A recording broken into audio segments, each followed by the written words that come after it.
Some of them will not stop firing for... Pada tahun 1986 terjadi sebuah ledakan yang sangat mematikan di era nuklir. Zona eklusen Chernobyl, tempat di mana kehidupan seharusnya mati dalam hitungan menit. Akan tetapi, 5 tahun kemudian, sesuatu yang tidak mungkin ini ternyata terjadi.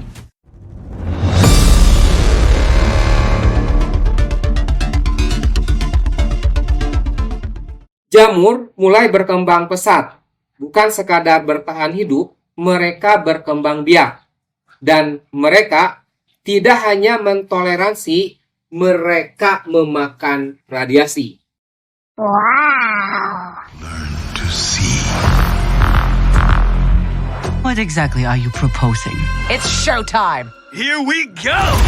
Howard, are you sure you can fly this? Are you kidding? I'm a duck. I was born to fly. Strap in. Oh, move over!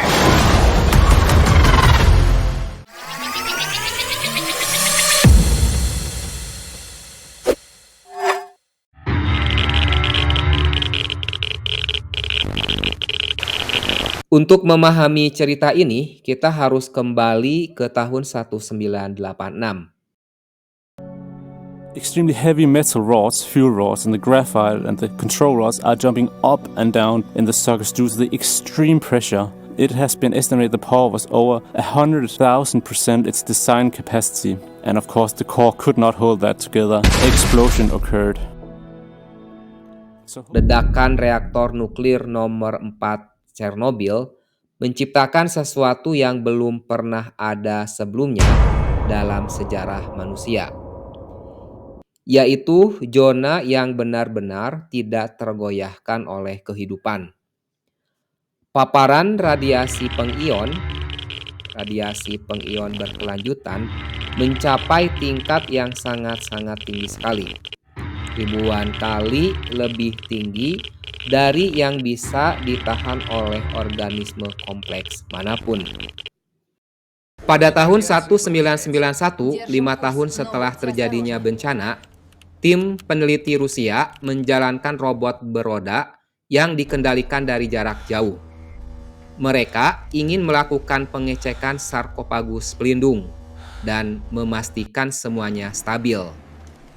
Dan di situ, di dinding reaktor yang masih memancarkan radiasi tingkat tinggi, robot menangkap sesuatu yang tidak terduga.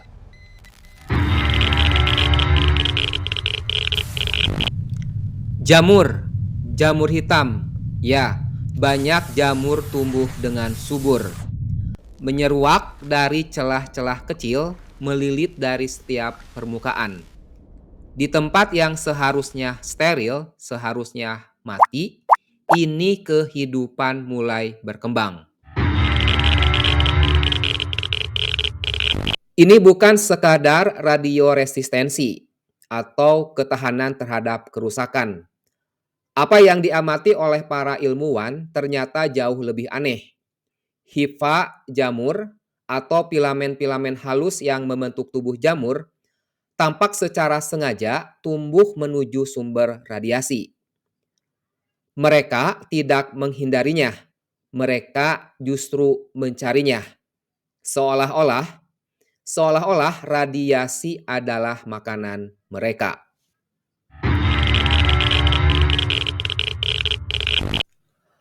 Kunci dari semua ini adalah satu molekul yang bernama melanin. Pigmen yang sama yang membuat kulit kita gelap saat terbakar matahari. Akan tetapi dalam jamur Chernobyl ini, melanin adalah sesuatu yang jauh lebih luar biasa. Ini adalah mesin kuantum yang mengubah kerusakan menjadi energi.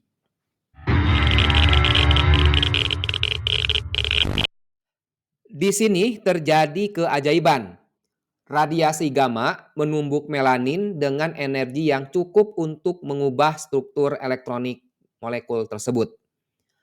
Energi tersebut tidak habis sebagai panas. Sebaliknya, melanin menghasilkan listrik berupa aliran elektron murni. Dan jamur itu Ya, jamur itu mengambil aliran elektron itu dan menggunakannya untuk membuat bahan bakar metabolik atau dikenal sebagai NADH. Molekul yang sama yang memberi daya pada sel hidup dimanapun di bumi ini. Radiasi menjadi energi kimia, energi yang dapat digunakan.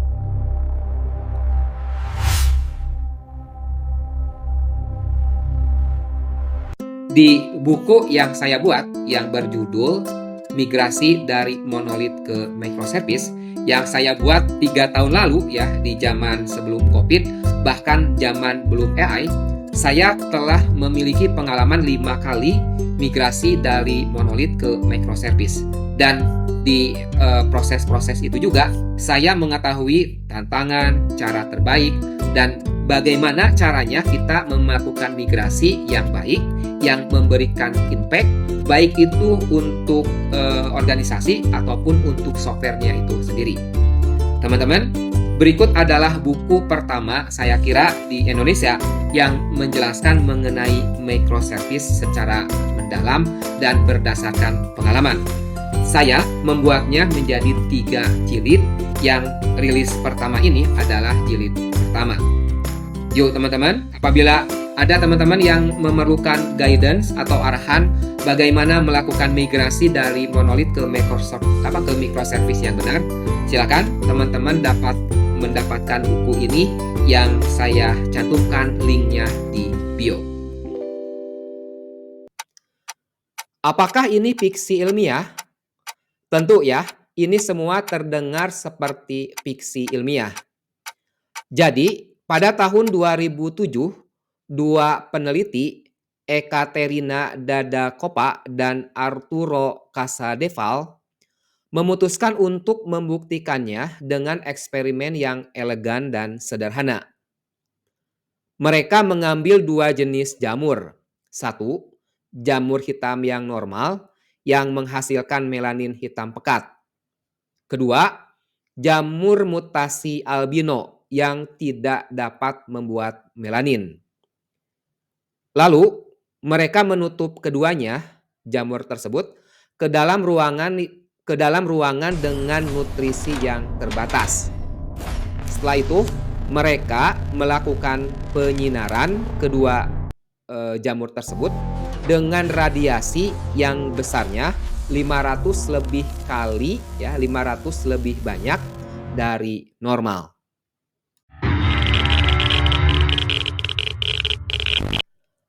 Ternyata hasilnya mengubah segalanya. Jamur yang bermelanin tumbuh secara signifikan lebih cepat. Metabolismenya melonjak 3 kali lipat. Mereka secara harfiah mengubah radiasi menjadi biomasa. Adapun jamur albino, mereka itu statis. Radiasi tidak membantu mereka. Itu hanya membunuh mereka lebih lambat dari normal. Ini merupakan bukti definitif ya, melanin pada jamur hitam tersebut merupakan raksasanya. Tanpa melanin, radiasi hanyalah berupa racun.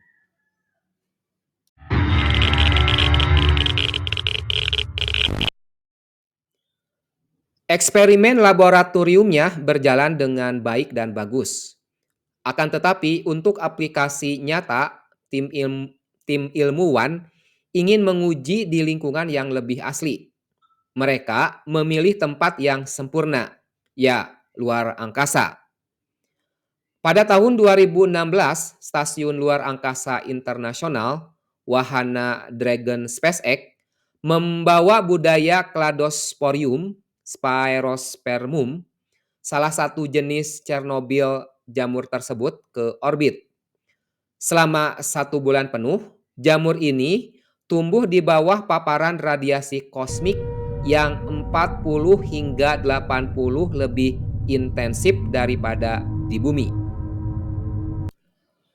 Dan apa yang terjadi? Jamur ini tidak hanya bertahan, jamur tersebut berkembang pesat. Pertumbuhannya meningkat sekitar 21% dibandingkan dengan strain kontrol di bumi.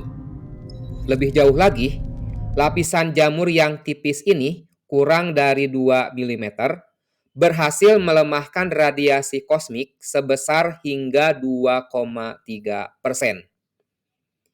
Ini adalah bukti ganda yang tidak tertandingi. Jamur tidak hanya mendapatkan energi dari radiasi, jamur itu juga memblokir radiasi.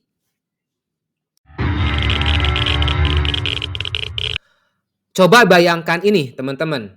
Anda akan meluncurkan misi manusia ke Mars. Masalah terbesar Anda? Ya, radiasi. Perisai tradisional terbuat dari timbal, dinding air, memang sangat efektif tetapi juga berat. Membawa beberapa ratus ton keluar angkasa itu menguras bahan bakar dan tentunya anggaran yang sangat mengerikan. 2, 1, and booster ignition liftoff of Space Shuttle Discovery, taking the space station to full power for full science. This is Mission Control Houston. Tetapi, bagaimana jika Anda hanya membawa beberapa kilogram jamur?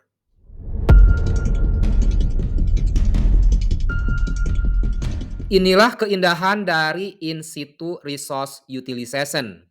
Setibanya di Mars, Anda menanam jamur menggunakan radiasi kosmik yang sudah ada sebagai sumber energi utamanya. Dan bahan baku lokal dari regolith Mars, jamur itu akan tumbuh, membangun perisai melindungi diri sendiri di sekitar habitat Anda. Masalah menjadi solusi, bahaya menjadi bahan bakar. Tetapi ada aplikasi atau implementasi yang bahkan lebih mendesak. Di sini, di bumi, Chernobyl ataupun Fukushima, lokasi limbah nuklir. Mereka mengandung radionuklida yang akan tetap berbahaya selama ribuan tahun. Pembersihan tradisional, menggali semua, memindahkan ribuan ton tanah, membuang ke tempat pembuangan sampah, mahal, merusak, dan seringkali tidak efektif. Tetapi, bagaimana jika Anda bisa menumbuhkan pembersih Anda di situ? Jamur hitam ini menyerap radionuklida seperti spon biologis, mengakumulasi mereka di dinding sel. Setelah beberapa bulan, Anda memanen jamur tersebut yang sekarang penuh dengan radiasi terkonsentrasi dan membuangnya dengan aman. Anda telah mengubah area yang luas dari kontaminasi tersebar menjadi volume limbah kecil yang dapat dikelola. Yang lebih ciamiknya atau lebih cantiknya, karena lingkungan radioaktif mendorong pertumbuhan jamur, lokasi limbah itu sendiri secara aktif mendorong pertumbuhan agen pembersihnya sendiri. Ini adalah siklus umpan balik yang positif. Halo teman-teman, selamat datang di Not Legend Academy. Dengan bangga kami mempersembahkan Legend Membership Program. Dapatkan video-video eksklusif dari kami dan join sekarang karena bagi 100 member pertama terdapat bonus yang sangat bermanfaat.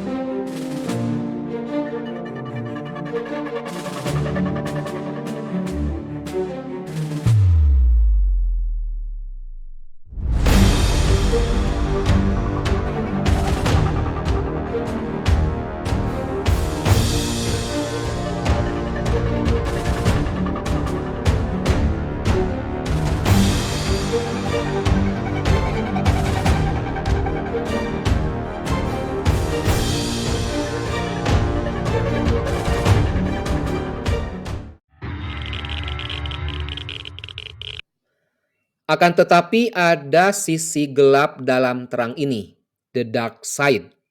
Salah satu jamur utama yang kami temukan di Chernobyl, Cryptococcus neoformans, Bukan hanya organisme laboratorium yang lucu, ini adalah patogen manusia yang berbahaya. WHO menempatkannya dalam daftar patogen prioritas kritis. Itu menyebabkan meningitis yang seringkali mematikan, terutama bagi para penderita pasien HIV atau AIDS. Itu adalah pembunuh nyata. Jadi mengapa jamur yang berevolusi untuk hidup di tanah begitu mematikan bagi manusia? Teori terbaik disebut sebagai keganasan tidak sengaja. Melanin berevolusi untuk melindungi jamur dari predator mikro seperti amuba.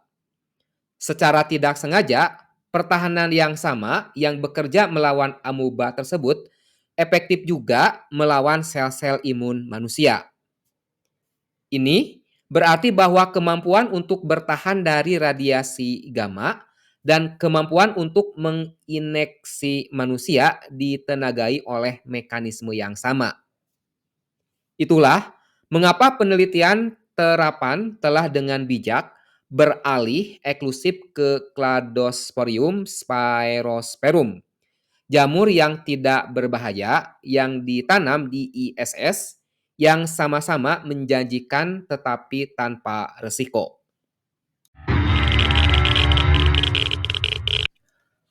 Di manakah kita sekarang? Kita telah tahu dan memvalidasi konsepnya. Kita telah tahu juga cara kerjanya. Sekarang pertanyaannya, bagaimana kita menggunakannya pada skala industri? Berikut 3 jalur utama yang sekarang sedang dikembangkan untuk pengelolaan limbah nuklir ini. Jalur pertama, sintetik biologi. Saintis mengambil gen yang bertanggung jawab atas produksi melanin dan radiosintesis dari Cladosporium tadi dan memindahkannya ke organisme lain seperti ragi yang lebih mudah dikerjakan di bioreaktor skala besar. Bayangkan, tangki ragi industri yang secara terus-menerus memproduksi melanin murni tersebut. Melanin yang dapat dioptimalkan, disempurnakan, dan kemudian diintegrasikan ke dalam material yang lebih maju. Jalur kedua, hybrid material. Mengambil melanin yang diproduksi entah dari jamur langsung atau dari bioreaktor ragi dan mengintegrasikannya ke dalam cat, komposit, dan tekstil. Bayangkan pakaian luar angkasa yang hidup, dilapisi dengan melanin yang tidak hanya melindungi dari radiasi, tetapi juga pada tataran teorinya bisa secara aktif menyerap energi radiasi. Atau pelapis pesawat luar angkasa yang sama-sama melindungi dan dapat memperbaiki diri sendiri dari kerusakan radiasi termal.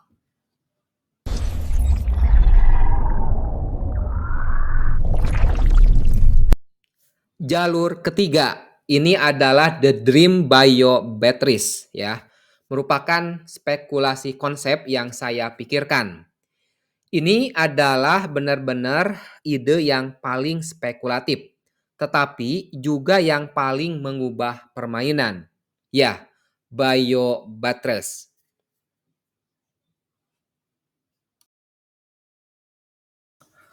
Bayangkan perangkat yang dapat ditempatkan di lokasi limbah nuklir, yang secara perlahan mengubah radiasi yang membusur tadi menjadi listrik yang dapat digunakan. Energi gratis dari limbah nuklir untuk berabad-abad. Ini mungkin terdengar seperti fiksi ilmiah, tetapi ini bisa saja jadi energi dari routing dan menjadi tujuan akhir pengelolaan limbah. Kang Legend dulu sempat berpikir, hidupnya bakal terus dibayangi rasa sesak dan cemas karena GERD. Setiap malam terasa panjang, dada panas, napas sesak, dan sulit tidur nyenyak. Tapi bukannya menyerah, ia mulai mencari tahu akar masalahnya. Sedikit demi sedikit, Ia ubah cara hidupnya, pola makannya, bahkan cara berpikirnya. Hingga akhirnya ia benar-benar bebas dari GERD. Dan yang luar biasa, sudah bertahun-tahun tanpa kambuh. Semua pengalaman dan langkah nyata itu kini ia bagikan lewat e-book Tips Bebas dari GERD.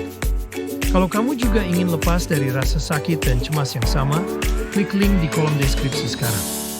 Karena kalau Kang Legend bisa sembuh, kamu juga pasti bisa. Terlepas dari kemajuan ini, ada 3 pertanyaan fundamental yang masih belum terjawab. Pertama, seberapa efisien sebenarnya radiosintesis ini? Berapa banyak energi yang kita dapatkan per foton? Ini akan menentukan apakah tetap menjadi alat yang memiliki niche gitu ya, atau berubah menjadi revolusi energi. Kedua, bagaimana secara presisi melanin menghubungkan energi yang ditangkap ke metabolisme sel. Ya, kami tahu titik awal dan titik akhir, tetapi jalur biokimia lengkapnya ini masih hilang. Ketiga, batas toleransi apa yang ada. Apakah ada titik di mana radiasi begitu intens sehingga merusak lebih cepat daripada yang dapat dipertahankan atau dimanfaatkan? Jamur Chernobyl dimulai sebagai anomali, keanehan ekologis di reruntuhan bencana terburuk abad ke-20. Tetapi, 5 tahun penelitian di laboratorium dan luar angkasa, kita telah menemukan sesuatu yang lebih dalam. Kita telah menemukan bahwa batas antara bahaya dan sumber daya tergantung pada perspektif. Radiasi, racun, untuk sebagian besar kehidupan dapat menjadi bahan bakar bagi jamur yang tepat. Kita telah menemukan mekanisme baru untuk konversi energi, transduksi kuantum melalui melanin, yang bisa mengubah cara kita berpikir tentang biologi dan material. Paling penting, kita telah menunjukkan bahwa sains tidak pernah berhenti memberikan kejutan. Bahwa penemuan yang paling mengubah permainan seringkali datang bukan dari laboratorium mahir, tetapi dari lingkungan paling ekstrim di bumi. Atau dalam hal ini, dari jamur hitam yang tumbuh di jantung bencana.